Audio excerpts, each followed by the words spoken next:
The president of Kenya School of Law Students Governing Council, Joshua Okayo, has recounted his 72 hours ordeal in the hands of his abductors following his illegal arrest on 26th June. Okayo, who's still shaken by the painful events, broke down severally during the interview with NTV as he stated how he was tortured before being thrown out of a moving vehicle near River Maragua in Murang'a County. That is the only word I said, I hope.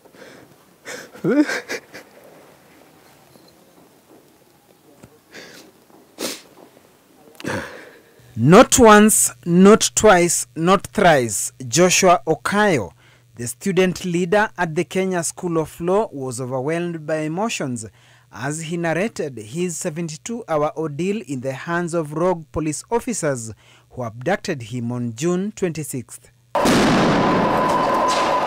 This was a day after youthful demonstrators stormed Parliament, protesting against National Assembly's move to pass the controversial Finance Bill 2024.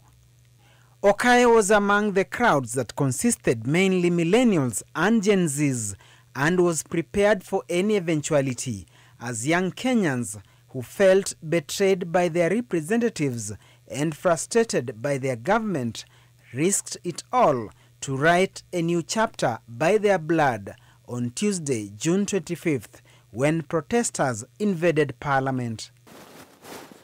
Nilisema, iwapo nitakufa katika hii struggle watakuja kupata hii, watajua kwamba nilikuwa nimejitolea na nilikuwa ready. That evening, a friend convinced him not to spend the night at his place, which he did. But his freedom was short-lived when detectives in civilian clothes, masquerading as fellow students near the college, baited him to greet them, and that's how he was arrested. Walipo drive off, wakaniweka pingu kwa mkono nyuma, halafu wakanifunga kichwa.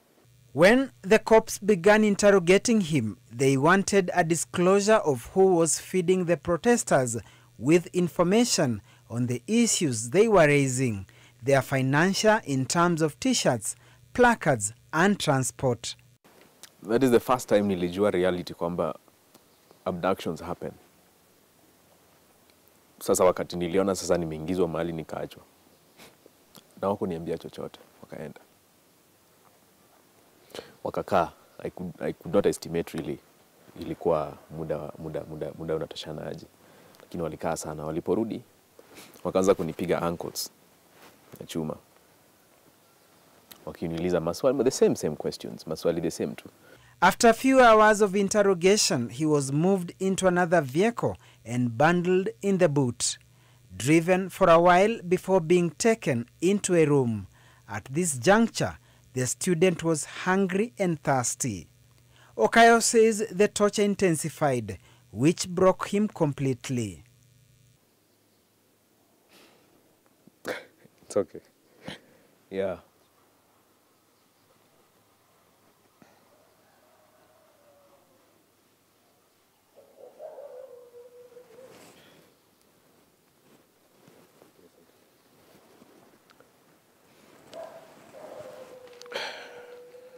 The student leader, who is still traumatized, says when he regained his consciousness after being thrown out of a moving vehicle, he found himself at Maragua River in Murang'a County, surrounded by a small crowd. So waliponiuliza maswali, I could not, sikuwa naweza jibu chochote, sikuwa na nguvu. Niliwaambia tu Nairobi. That is the only word I said, Nairobi.